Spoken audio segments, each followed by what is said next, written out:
Shalom.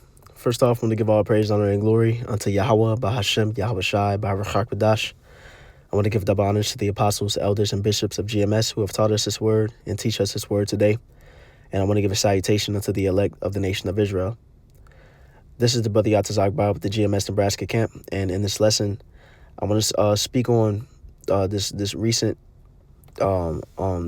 action that was made by the U.S. Mint, where no more pennies are being created.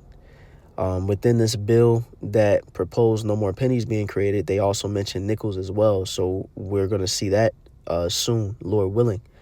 And this move, while it may seem like, oh, it's just pennies, oh, it's just nickels, this was a move that was made within Esau's gradualism to a cashless society. And within a move to a cashless society, that's a move closer to the MOTB, Esau's New World Order, as it prophesies in Revelation 13 to 16, verse through 17. Let's get that. And he causeth all, both small and great, rich and poor, free and bond, to receive a mark in their right hand or in their foreheads. We've been through this prophecy so many times. That mark is speaking about that chip. That mark is the Greek word charagma, which is something physical, something that is a stamp, a branding, so it's a physical thing, and it says in verse 17, it says, and that no man might buy or sell save he that had the mark or the name of the beast or the number of his name, and it says that you won't be able to buy or sell. So in this lesson, I kind of just want to focus on that cashless aspect, and how this move that he's making with the pennies and next these nickels, this is going to lead toward this prophecy taking place, as the scriptures prophesy, as the scripture says in 2 Ezra 9:5, for like as all that is made in the world had the beginning and an end, and the end is manifest. This scripture of the mark, that we read about in Revelation 13, this is one of the last major prophecies that will come to pass before the end of Esau's kingdom. And the end of Esau's kingdom, it says that the end is being made manifest, which means that it's being made clear, open to understanding. So as we get closer to the end, we're going to see different moves that Esau's making and see and know, okay, this is in line with him bringing about his agenda, and it's going to become even more easier to understand, to the point where now you have Christians in the church and they know what the mark is. They know it's the RFID chip, But let's go to I was asking Grok some questions about this situation, which I want to go into. I asked as of today, November 12th, 2025, the government has minted the last penny. It says, what implication does this hold for the economy and the financial system going forward? And it says, on November 12th, 2025, the U.S. Mint in Philadelphia struck the final batch of pennies for circulation, marking the end of over 230 years of production for the 1 cent coin.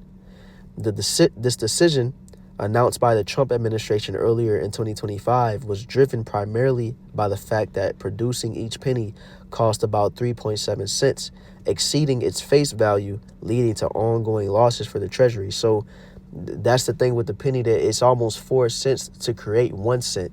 So they're losing money. They're like, we just need to cut this out altogether so that we can save this money. We can use it for other things. Now, that's the ongoing reason that they say why they're doing this. They're saying it's to save money, and so that they don't have to continue to harvest the zinc and the copper and process all of it and source it, which costs money as well. And so it says the cessation of penny production is expected to have modest but positive effects on the U.S. economy and financial system. And the U.S. Mint anticipates annual savings of approximately $56 million by halting production.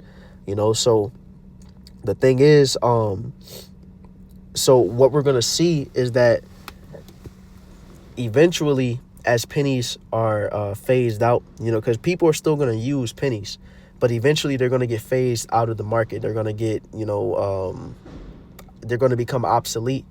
And what is going to happen is that for cash transactions, people are going to implement rounding rules, because you've had in Canada phased out the penny in 2013, and it took 3 years. In 3 years, almost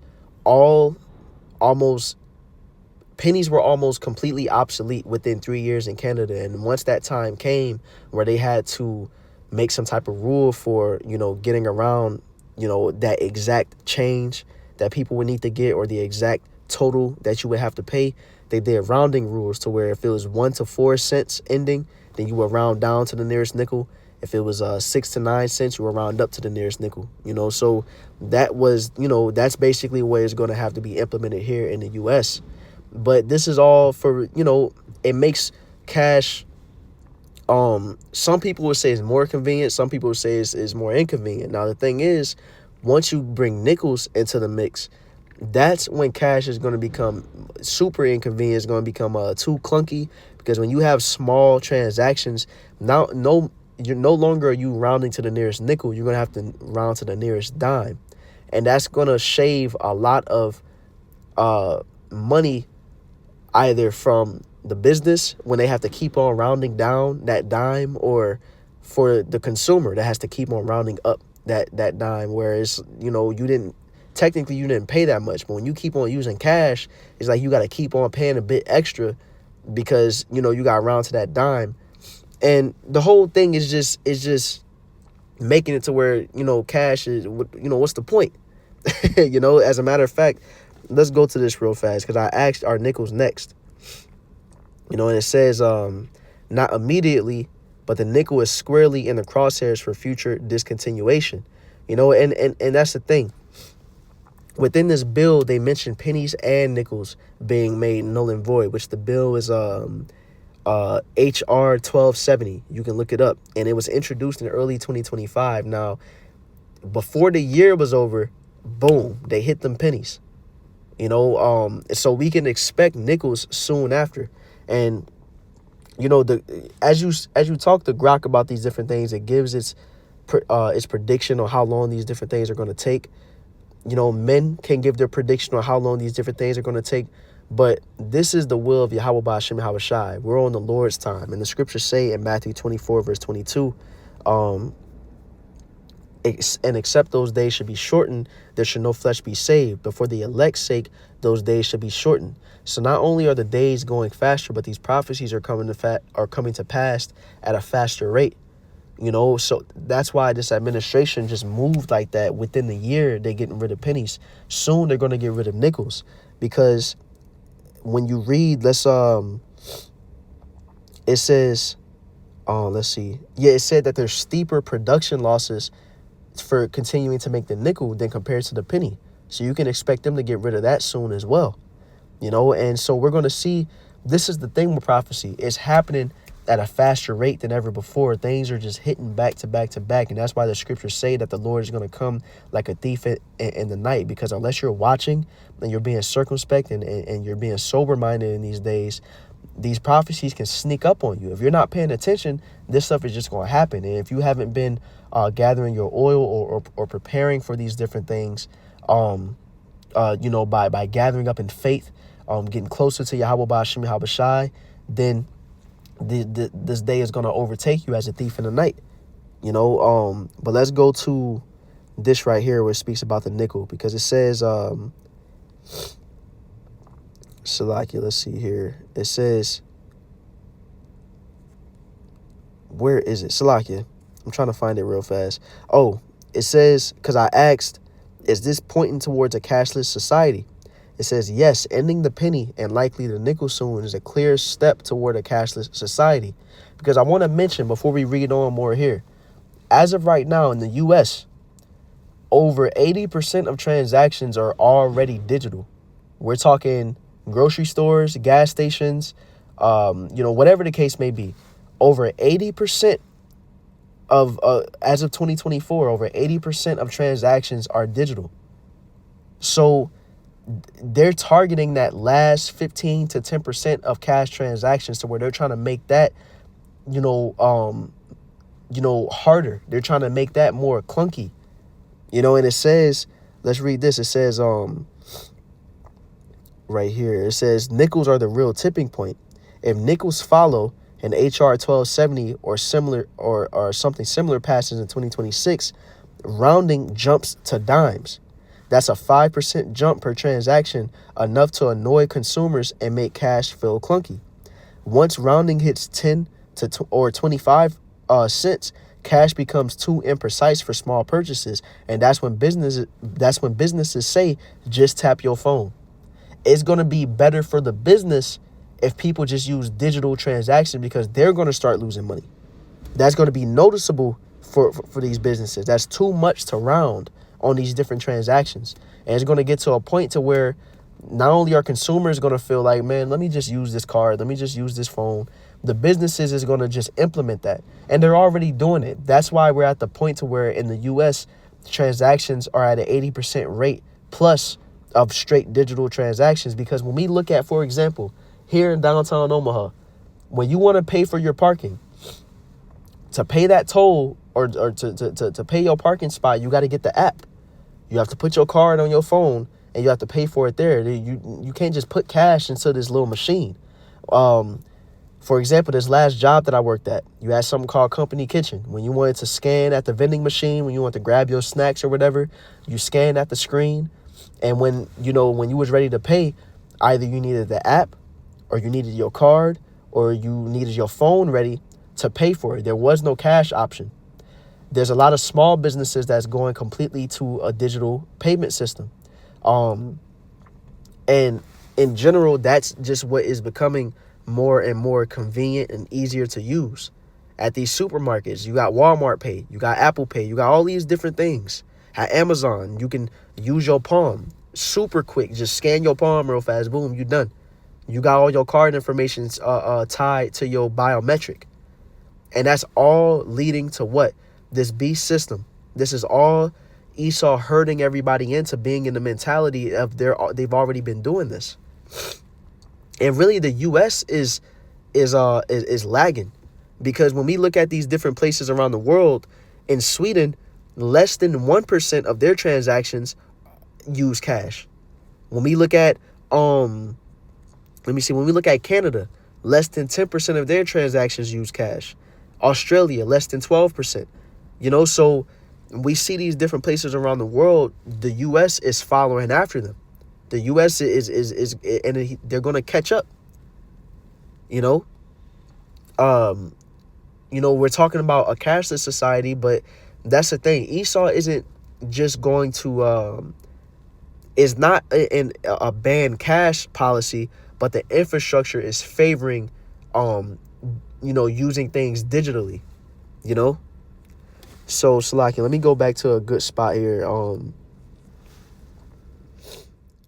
And so, I want to point attention to the different narratives that Esau paints that's going to make people, be okay as they're being herded into this system. Because look at what Esau, how he advertises it. He says it's more convenient. You don't have to fumble with your cash. You can just, boom, scan your card real fast. That's going to be a thing with the whole rounding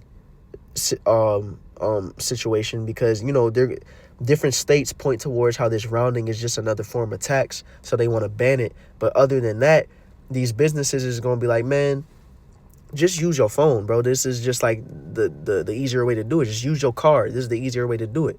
There's a convenience about it. They talk about how it's safer. You don't have to worry about somebody stealing your money. You don't have to worry about someone stealing your wallet or stealing your card. And when we go to a digital system, a digital society or a cashless society, you're safer. Your possessions are safer. When Esau talks about how it's better for the environment, because they talk about how they don't have to process all the zinc and copper and these different things that's used to make these coins. So there's a message being pushed that this stuff is the answer. And when we look at the MOTB as a whole, we have to understand the scriptures prophesy. When we read Revelation 13, it talks about how that no man might buy or sell unless you're in this system. But this isn't just going to be about buying or selling. This is going, the MOTB, this mark is going to be what everything is under. This is going to be, well, for example, before we even speak about the mark, let's look at the system in China, where with their social credit system, depending on your standing with the Chinese government, if you're operating in a way that you are supposed to, if your social credit score is high, then you have access to more things. You have access to certain jobs, to better cars, better options. If your social credit score is low, then you get barred off from certain things. You don't have access into certain buildings. You have a limit on what you can look up, what you can look at, these different things. And when the MOTB is instated, that is even more control that Esau is going to have, because that's what it's all about. Esau wants to play God. And once he gets that MOTB inside of people, he essentially owns that person. That's why the market, when you go into that Greek word charagma, it talks about that, the mark that you stamp upon a beast to show that it's your possession. Something that you put on a slave to show that that slave belongs to you. Why is it point towards that in that definition? Because when you put that mark of ownership on something, you're saying it's mine. And Esau is going to play that out by way of, once he gets that MOTB in you, then he gets to control what you can do and what you can't do, what you can buy and what you can't buy. If you get the MOTB and then you start to decide, man, you know what? Nah, this whole system is wicked. This is evil. I'm not with this. Esau, turn your chip off to where you can't do certain stuff. You can't use it now. And you got to pledge your allegiance for you to be able to use it again. It is these different things. And that's why this system is wicked. That's why we ain't supposed to go for it, because you have to go to Esau for what you need for your livelihood, instead of depending on Yahweh Bahashem Yahweh Shai. But the scriptures prophesy in Romans 11:4. What does it say? It says, "But what said the answer of the Most High unto him? I have reserved to myself 7,000 men who have not bowed the knee to the image of Baal." So you have an elect. Those 7,000 men isn't literally 7,000 men. That's just a number representing completion. That elect of the nation of Israel in this time, who are the so-called blacks, Hispanics, and Native Americans, those who are Israelites by blood through their father, who may look like these different nations. There's an elect of Israelites who will not worship the image of the beast, who will not take this mark. And they're going to depend on Yahweh Ba'ashem Yahweh Shai. They're going to depend on their fate when the time comes that you have to use that mark to be able to get, food and things that you need. Where you have to, use that mark to get health care and these different things. No, we going to depend that Yahweh Ba'ashem Yahweh Shai is going to keep us safe. It's going to give us the things that we need, that we're going to be provided for in those times, because the scriptures prophesy that we will. It says, "Seek ye first the kingdom of the Most High, and all these things shall be added unto you. Strive for the truth unto death, and the Lord shall fight for you." But we also have to prepare for what? As the scriptures prophesy, us being hated of all men for the Lord's name's sake. Because as we get closer to the MOTB being instated, when you resist it, it's gonna seem like you're evil, like something wrong with you. When it gets to the point to where, as the man of the household, you make the decision that your woman and your kids ain't getting that chip, but your woman see your kids hungry and she like, something wrong with you. This is the only way we gonna eat. She gonna look at you like you evil. For all of us, we're gonna have family members that look at us, even for the women that's in the faith, and you may have unbelieving husbands or whatever the case may be. Your family gonna look at you, and when you maybe looking crazy out here, or you go through a times of hardship because you deny the chip, or because you are deciding that the people around you shouldn't get it, they're going to think that you abusing them, that you evil. Because Esau is going to paint this picture like, unless you fall into that system, then something is wrong with you. You're going to be outcasted in society. And that's why it's even more why we have to depend on faith. That's why we have to, it says, wisdom and knowledge shall be the stability of thy times. The fear of the Lord and Salaki, let's grab that because I'm butchering it, but that's a powerful scripture. Isaiah 33:6, and wisdom and knowledge shall be the stability of thy times. What we know, this truth is going to keep us stable. Knowing these scriptures is going to keep us stable. Our relationship with Yahweh Bahashem Yahweh Shai is going to keep us stable in that time. It says, in strength of salvation, the fear of the Lord is his treasure. You're going to have a lot of people that fear their flesh being harmed, that fear judgment, that fear, and what I mean by judgment is man's judgment, how people are going to look at them, how that hunger is going to feel. They fear that more than they fear Yahweh Bahashem Yahweh Shai. The elect ain't going to buckle to them different things. It's going to be, and that's why the scripture says it's an hour of temptation. Let's go to that. Revelation 3:10, which says, because thou hast kept the word of my patience, I also will keep thee from the hour of temptation, which shall come upon all the world to try them that dwell upon the earth. This is an hour of testing. Have we gathered the oil that we needed? Have we gathered the faith that we needed? Are we in good standing with Yahweh Bahashem Yahweh Shai? Are we tapped into the spirit enough to not buckle to the flesh when the time comes that unless you crawl to Esau on your hands and knees and allow him to put that chip in you, then you can't have the comforts of this life? Are you okay with that? Are you okay with not having these comforts that we've been given all this time? You can't go to the store and buy some new clothes. You can't use your phone. You can't you can't go to the store. So like I was thinking of an inside joke, but this is that hour of temptation. It says to come upon all the world to try them which dwell upon the earth, because as I mentioned before earlier in the lesson, the U.S. is lagging behind some countries when it comes to this digital system. Sweden already has a lot of people chipped. We see that over 99% of their transactions are digital now. This isn't just in the U.S. This is worldwide that Esau is going to implement this system. It says he calls it all, both small and great, rich and poor, free and bond. So this is, let's read verse Revelation 3:11. Behold, I come quickly. Hold that fast which thou hast, that no man take thy crown. So we got to hold on to this truth. We have to hold on to our faith because the Lord is coming, and he's going to leave us in this situation of testing, in this fire for a certain amount of time to see, okay, is he going to hold fast to this truth, or is he going to buckle? Is my servant gonna turn on me when the time comes that flesh is tested? So just wanted to get into this because, there's larger implications than just, pennies are being phased out, nickels are being phased out. This is gradualism. This is Esau attempting to make these things, to make cash less, this is Esau attempting to make cash less, what's the word I'm looking for? I can't think of the word I'm looking for, so I'll just say he's attempting to make cash harder to use.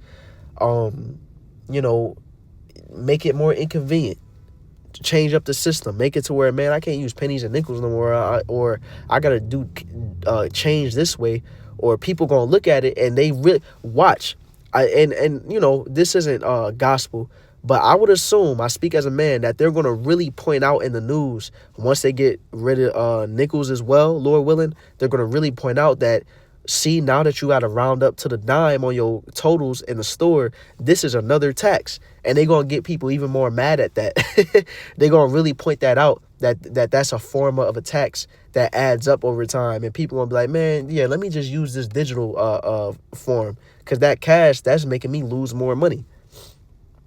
That's the type of time that Esau gonna push that narrative. That's what, that's my prediction. But Esau is just making cash more phased out. We're gonna see more businesses opt to just do cashless, to go cashless, even more than we're already seeing it, because Esau is targeting that last 10 to 15% of cash payments, of cash transactions that's still here in the U.S. He's targeting that. And he wants to round that up to how it looks in Sweden, to where 99% cashless, and eventually there is no cash. Eventually we just using these digital payments, and we're going to get to a point to how it looks in the UK. What did the Prime Minister say in the UK? Unless you get that digital ID, you can't work. That's how it's going to look. Unless you get this digital wallet, you can't pay for these certain things. Eventually, unless you get this MOTB, you can't do nothing. So Lord willing, this lesson was edifying. Once again, I want to give all praise, honor, and glory unto Yahweh, Bahashem, Yahweh Shai, Baruch HaKadosh. I'm going to give double honors to the apostles, elders, and bishops of GMS, and a salutation unto the elect.